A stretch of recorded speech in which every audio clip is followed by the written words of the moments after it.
Determining output and logic statement. Output और logic statement कैसे find करेंगे अगर हमें लॉजिक गेट दिया हुआ हो, यह आज हमने सीखना है। इसको समझने के लिए हम इस लॉजिक गेट की एग्जांपल लेते हैं। यह हमारे सामने एक लॉजिक गेट है। तो इसमें अगर हम देखें तो हमारे पास इनपुट लाइन्स है। ये इनपुट लाइन है, फॉर एग्जांपल हम कहते हैं इसको P, ये है Q।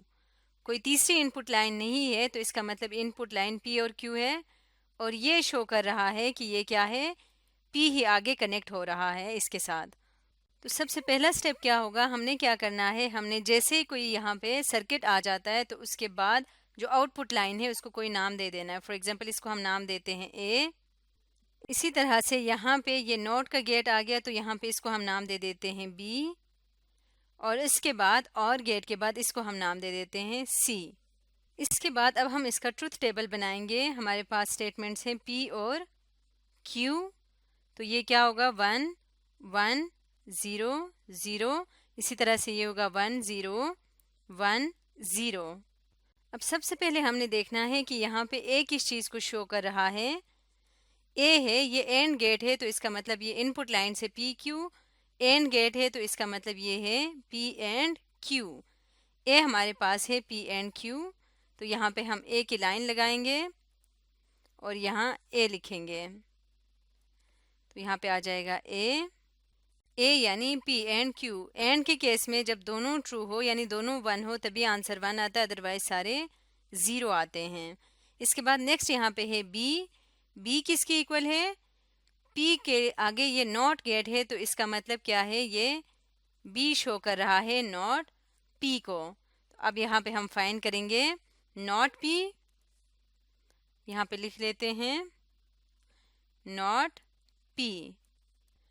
तो P का नेगेशन है तो P जब 1 होगा नॉट P 0 होगा, और जब P 0 होगा नॉट P 1 हो जाएगा। लास्ट में है हमारे सामने C हमारा आउटपुट है, जो एंड पे आता है वो आउटपुट होता है। और ये किस चीज़ को शो कर रहा है, ये इसकी इनपुट लाइन एक है A और दूसरी है B। A और B और इनके दरमियान कौन सा गेट है, और गेट है, तो ये आ जाएगा A और B। तो यहाँ पे हम इसको इनपुट कर देते हैं, यानी कि अपने ट्रुथ टेबल में लिखते हैं, बल्कि ये ऐसे लिखेंगे A और B। तो B हमारा क्या था, B हमारा नॉट P था, तो यहाँ पे नॉट P लिखने की बजाय मैं लिख देती हूँ B।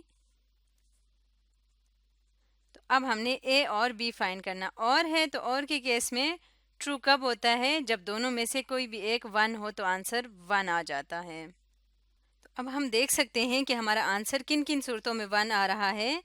जब P और Q दोनों 1 हो तब आंसर 1 है, जब Q 0 है तो आंसर 0 है, जब P 0 Q 1 है तो आंसर 1 है, जब दोनों 0 है तब भी आंसर 1 है। तो हम कह सकते हैं कि हमारा आंसर 1 कब आता है, या तो P is equal to Q हो, यानी दोनों की वैल्यू बराबर हो तब हमारा आंसर 1 आ रहा है, या दोनों 0 हो या दोनों 1 हो।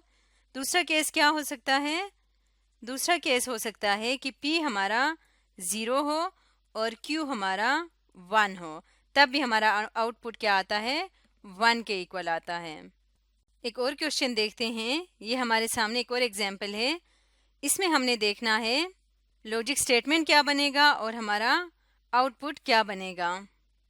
सॉरी, बल्कि पिछली वीडियो में हमने लॉजिक स्टेटमेंट नहीं बनाया था, हमने सिर्फ आउटपुट फाइंड किया था। हम लॉजिक स्टेटमेंट भी बनाएंगे। तो इसकी लॉजिक स्टेटमेंट क्या है, A और B है। A और B को किस तरह से लिखेंगे, A हमारे पास क्या है, A इक्वल है P एंड Q, तो यहाँ पे लिखेंगे PQ। और इसके बाद ये स्टेटमेंट कंबाइन हो रहा है और के साथ A और B क्या है, B है नॉट P। तो ये हमारा लॉजिक स्टेटमेंट है। नेक्स्ट एग्जाम्पल है। इसमें अब हमने अगेन यही काम करना है। पहले हम क्या करेंगे, ट्रुथ टेबल बनाएंगे। उसके लिए जैसे कि हर सर्किट आता है तो हर सर्किट के बाद जो आउटपुट लाइन आएगी उसको आपने कोई नाम देना है। इसको मैं नाम दे देती हूँ A इस सर्किट के बाद। इसी तरह से यहाँ से जो दूसरा सर्किट कनेक्टेड है ये वाला, यहाँ पे इसको मैं नाम दे देती हूँ B। इसी तरह से यहाँ से जो सर्किट ये आ रहा है एंड के बाद, इसको नाम दे देती हूँ C। और फाइनली इसको मैं नाम दे देती हूँ D। तो सबसे पहले हम ट्रुथ टेबल कंस्ट्रक्ट करते हैं। क्योंकि हमारे पास इनपुट लाइन्स हैं पी, क्यू और आर, तो इसलिए हमने ये ट्रुथ टेबल बनाया पी, क्यू और आर, 3 वेरिएबल्स वाला, 3 स्टेटमेंट्स वाला। अब सबसे पहले हम ए फाइंड करते हैं। ए किसके इक्वल है? ए है पी एंड क्यू। तो सबसे पहले हम ए फाइंड करेंगे। यहाँ पे हम लिखते हैं ए का मतलब हो गया पी एंड क्यू।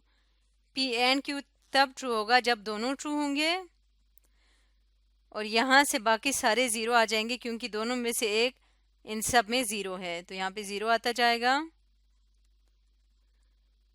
नेक्स्ट है बी हमने फाइंड करना है, और बी किसके इक्वल है? B is equal to not P, not का गेट है, नॉट क्यू है ये, क्योंकि ये कनेक्ट किससे हो रहा है? ये क्यू से कनेक्ट होके आ रहा है, इसलिए ये, और साथ में निगेशन है तो इसलिए ये नॉट क्यू होगा, नॉट क्यू। और ये आर का गेट है तो होगा नॉट क्यू और आर।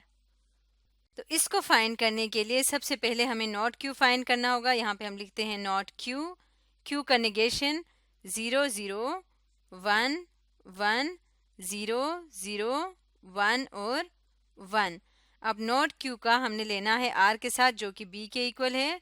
यहाँ पे हम लिखते हैं बी, और क्योंकि आर है तो दोनों में से किसी एक के साथ भी 1 हो तो आंसर में 1 आएगा। नॉट क्यू और आर है, पहला 1 होगा, दूसरा 0 आएगा। अभी फिलहाल जो 0 आ रहा है मैं सिर्फ वही लिख रही हूँ।